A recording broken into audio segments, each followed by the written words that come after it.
Laeva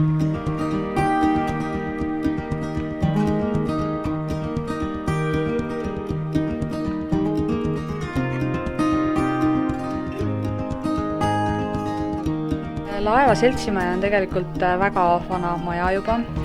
Sellel aastal täitub 102 aastat. Ja ta rekonstrueeriti 2009. Nii et siis täna on siis selline ilus väike seltsimaja meil. Meie majas asub ka noortekeskus, mis on teisel korrusel, nii et me toimetame põhimõtteliselt koos, teeme koos erinevaid üritusi.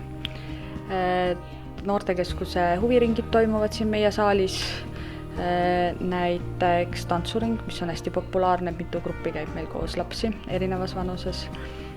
Ja noortekeskuses on veel päästeala noortering, mis on ka äärmiselt populaarne. Meil endal seltsimajas on ka huviringe loomulikult. On rahvatantsurühm Kanarbik käib koos, naiste rahvatantsurühm, siis naisrahvatantsurühm. Käivad koolilapsed koolist rahvatantsu tantsimas, 2 gruppi. Näitering, nii külanäitering, sõgedad kui ka koolinäitering käib koos. Ja aeg-ajalt üritame, proovime igasuguseid uusi ringe ka sisse tuua, et mõni töötab, mõni ei tööta. Et oli käsitööring mitu aastat, et nüüd natukene on paus, siis proovime jälle uuesti, et ehk läheb käima. Sündmustest meil loomulikult traditsioonilised üritused, kõik mis jõulud, jaanipäev, vabariigi aastapäev, vallaga koostöös, kooliga koostöös, lasteaia ja raamatukoguga, tantsuõhtud, praegu eriti tihedalt, 1 kord kuus, inimesed tahavad, käivad, hästi palju on kogu aeg osalejaid, et need lähevad meil väga hästi, sellised kohviklubi õhtu tüüpi. Vallavalitsuse tugi on alati taga olemas, et nad on hästi, tulevad kaasa mõtetega, hästi toetavad on, et ei saa öelda mitte ühtegi halba sõna. Ajaloost nii palju, et maja valmis 86. aastal ja juurviljalauna ja hiljem ehitati ümber nagu spordijooneks. 2005 renoveeriti, soojustati, mindi maaküttele üle ja alates sellest ajast toimib 30 aastat juba, kes kasutavad maja. Vallarahvas ja vallas paljud inimesed, kes kunagi on lõpetanud Laeva kooli, aga on säilitanud nagu sidemed Laeva vallaga, siis käivad ka siin õhtuti trennides. 2 korda nädalas käivad valio, omad mängivad siin saalijookit, kasutavad jõutrenasööre, siis kord nädalas käivad võrkpallurid, mängivad võrku ja korra 2 nädalas korvpallipoisid. Alati võiks rohkem rahvast olla, et nagu noori tuleb vähe peale, aga õhtud on kuidas kunagi, mõnikord on maja täitsa täis, mõnikord on mõned üksikud.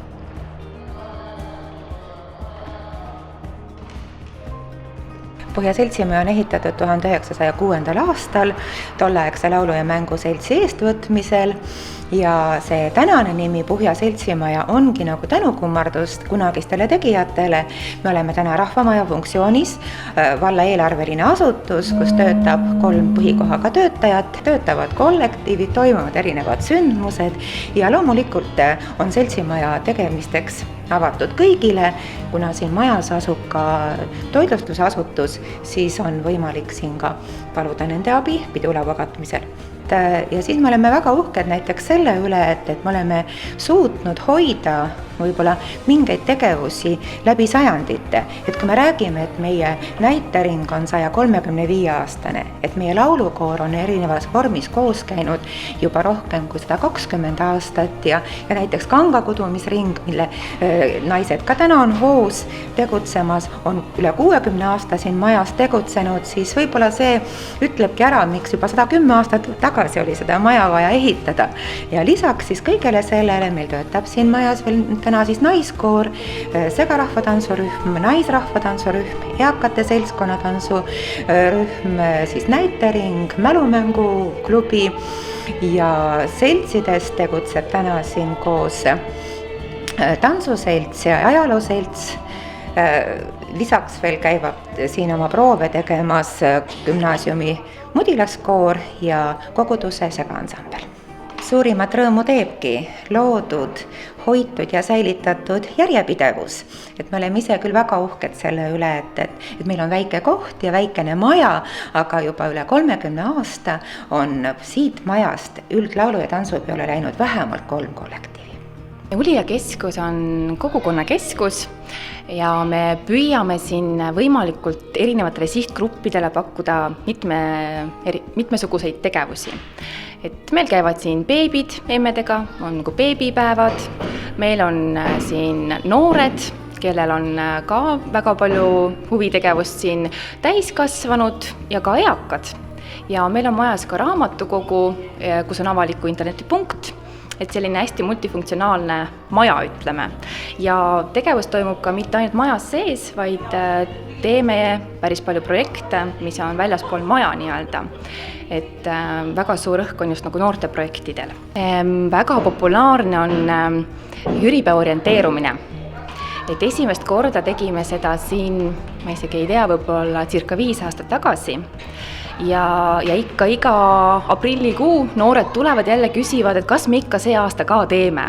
Et need noored, kes olid 5 aastat tagasi, eks ju, veel väiksed, on juba täismelised ja ikka tulevad ja küsivad, et see on nagu meie selline tõmbenumber, ütleme, et nemad küll väga hea meelega orienteeruvad siin koha peal. Ja peale seda me traditsiooniline jalgsi matk meie kohalikule Kiigemäele, et see on ka päris populaarne. Huvikeskuses saab käia nii üldiselt sünnist surmani, et saavad lapsed, noored oma vaba aega veeta õhtuti. Päeval käib siin Puhja valla puuetega inimeste grupp, see on siis iseseisev elu. Käivad siis oma nii-öelda vaba aega veetmas. Pensionärid käivad siin, teeme nendele siin kohviklubisid, jõuluõhtud, pesu on võimalik siin pesta, duši all käia, ka seda teenust kasutatakse päris aktiivselt. Noored ise siis, ütleme ringilaadselt, siis mis nad teevad, tegelevad kokandusega, küpsetavad siin siis vastavalt enne jõuluaega on alati meil näitering. Õpime mõne näidendi selgeks, kunstiringid tegelevad siin, vastavalt ka erineva käelise tegevusega. Noored nagu ise panevad endale mingisuguse tööplaani paika, mida nad tahavad teha, vastavalt sellele siis mina toetan neid. Korvpalli ma olen 25 aastat siin erineval viisil toginud ja nüüd viimased 6 aastat siis selle seltskonnaga, kes siin nagu täna ka trennis on ja teeme trenni ja mängime tänasel hetkel Tartumaa esiliigas, põhiturniiril saime selle aastal 2. koha ja kogu selle asja nii-öelda tegemiseks 98. aastal tegime ka MTÜ, mille nimi on Puhja Stroh. Selle kaudu oleme seda korvpalli asja ajanud. Korvpalli jõuluturniiri oleme teinud üle 20 aasta, ka üle-eestiline üritus kohalikule rahvale rattapäeva oleme teinud 18 aastat nüüd juba ja tasapisi selliseid asju me siin oleme oma seltskonnaga teinud. Et minu meelest võimalused vähemalt siin sisetingimustes on nagu päris head, et väljas võib-olla mitte nii head, et see staadion ja muud väliväljakud ei ole täna võib-olla kõige paremas seisus, aga ma arvan küll, et see jõusaali kasutus võiks nagu oluliselt parem olla ja Puhja sulgpalli üldse alustati mängimist 85. aastal ja MTÜ Puhja sulgpall, selline klubi, loodi 2005. aastal. Meil on siin nagu selliseid harrastusmängijaid ja aktiivseid võistlusmängijaid, kes käivad hästi palju võistlustel. Et liikmeid on meil umbes kuskil 20-30 vahel. Ruumid on sellest remonditud ja väga korras, et vald on ka igati tulnud vastu meile, et saame käia siin tasuta sportimas. Tähtvere valla kultuuri tegevused toimuvad Ilmatsalu huvikeskuses. Ilmatsalu huvikeskus asub koolimaja ruumides ja tantsutrennideks ja pidudeks saame kasutada koolimaja saali. Huvikeskuse all on meil täiskasvanute kunstiring, laste kunstiring, käsitööring, õmblusring, siis on meil veel seltskonnatantsuring, rahvamuusikaansambel Siller. Meie all tegutseb naisrahvatansurühm Ilmesaar. Meil on erinevatel aastatel toimunud erinevaid ringe, vastavalt siis huvigruppide soovidele. Huvikeskuse all tegutseb õmblusring, käsitööring, naisrahvatantsuring Ilmesaar, rahvamuusikaansambel Siller. Tantsuringidest on meil veel karaktertantsurühm Rõõmsad täpid, lastetantsuring, siis on meil laste kunstiring. Meil käib koos kohtumiste klubi ja tavaliselt me jõuame 4 korda aasta jooksul koos käia ja igakuiselt oktoobrist maini on 60+ klubi. Huvikeskuse korraldada on valla aastapäeva tähistamine, valla jaanipäev ja jõulupidu.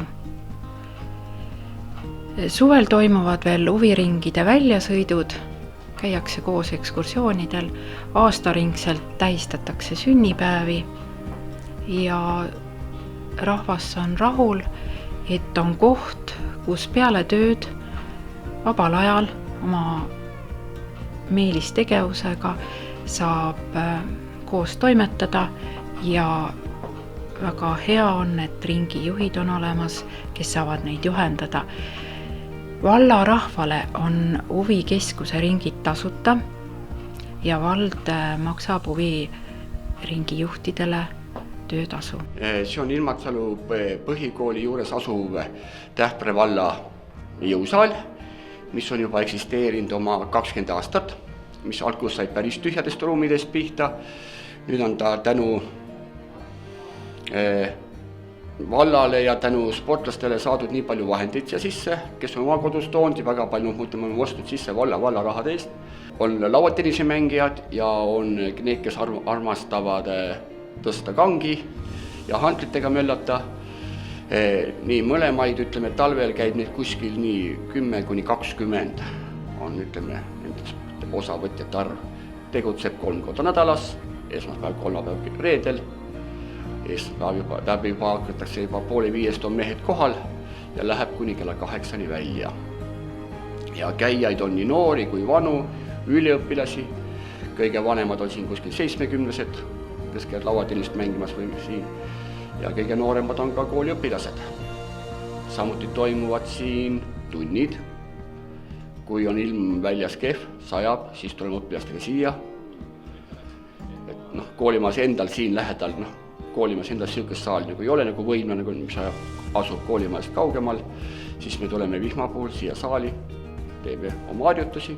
Me oleme praegu Tähtvere valla peaaegu 50-aastases spordisaalis või spordihallis ja kui me lähtume üldiselt, alustame nagu Tähtvere valla spordist, siis see koosnebki. Suur osa on võimlatöö, siis on spordiüritused, mis koosnevad väljaspool valda võistlused, kus me võistkondadega läheme, siis need on siis vabariiklikud, maakondlikud, piirkondlikud ja vallasisesed, mida on ilma jooksusarjata ümmarguselt 30 meistrivõistlust valla medali peale, diplomite, sellele lisaks veel sari 15 aastat kestnud Ole terve matka, jooksu ja kepikõnnisari, mis algab jüripäevaga ja lõpeb Mihklipäevaga oma 10 üritusega, kus oli üle 1000 starti pidevalt, mõnikord alla 1000, väga palju võistlusi, üritusi on spordihoones ja spordihoone töötab meil 7 päeva nädalas, praktiliselt väikeste pausidega koristamiseks hommikust õhtuni.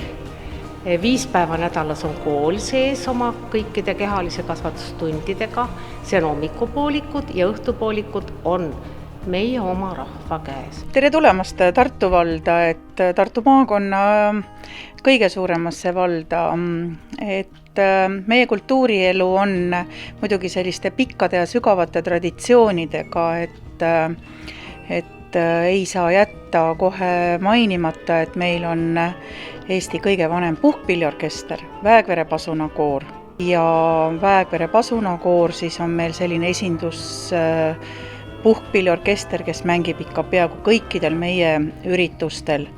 Ja seoses sellega muidugi on meil igasügisene Taavit Otto Virkhausi võistu mängimine, mis on toimunud siis 17 korda. Ja et meie vallas on ka sündinud Niina Härma, kelle üritusi me siis ikka iga-aastaselt tähistame. Aga muu kultuurielu meil käib selliselt, võib-olla natuke teistmoodi kui teistes valdades, et ei ole meil sellist traditsioonilist rahvamaja. Aga meie koorid, siis Lähtenaiskoor, Äksi segakoor ja uusnoor naiskoor Tuule käivad siis meie allasutustes koos koolides, lasteaedades, sest kõikide koolide juures on olemas omad saalid, kus saab üritusi korraldada. Kindlasti ei saa me ju üle ega ümber sellisest üritusest, mis on Eestimaa peal ainulaadne nagu Ammerokk. Et meil on küll ju Rock-Summer ja Rabarokk, aga meil siin samas 5-6 kilomeetri kaugusel kaunis Ammejõe käärus on ju tehtud korda väga suur ala, kus saab siis pidada Ammerokki. Kui ta esimestel aastatel oli 1-päevane, siis nüüd on ta juba 3-päevaseks, nii et tullakse üle Eesti ja esinejaid on kuni Austraaliani välja, nii et see on väga populaarne üritus, nii et kui jaanipäev on peetud, siis kohe hakkavad ettevalmistused Ammerokkiks. No kui rääkida sellest samast Ammerokki platsist Vasula külas, siis mina saan küll valla elanikuna märkida seda, et mitte ainult meie valla inimesed seda kohta ei ole iseenda jaoks leidnud, vaid ikka ka Tartu linna inimesed.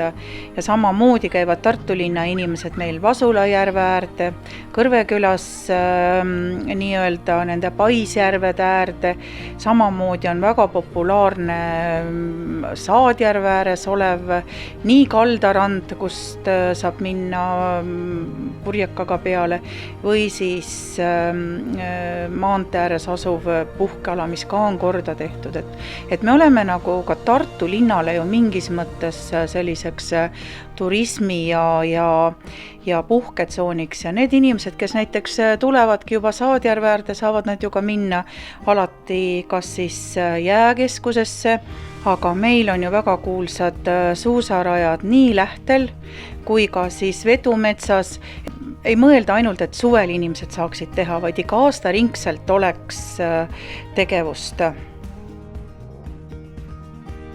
Praegu valla spordikoolis siis 7 alaga tegeleme ja praegu ma arvan, et kõik on vähemalt sellega rahul, mis meil siin toimub. No alad on kõigepealt pallimängudest, on siis võrkpall, korvpall, siis on meil kergejõustik, maadlus, Kreeka-Rooma maadlus muidugi, judo, suusatamine ja vibu laskmine. Meil on kogu aeg spordikooli õpilaste arv suurenenud, sest tänasega on meil juba üle 350 õpilase, nii et see näitab, et tahetakse käia ja kõiki oleneb treeneritest ja me oleme suutnud praegu panna tööle sellise kaadri, kes on ka kvalitatiivselt väga hästi töötab. Et meil on ka lapsi teistest valdadest ja hästi palju on Tartu linnast, on muidugi ka Laeva vallast ja ka Tähtvere vallast, nii et need vallad, kes meil on siin ümberkaudsed, siis nendelt on ka väga palju lapsi ja muidugi ka Tabivere vallast on meil palju lapsi meie spordikoolis.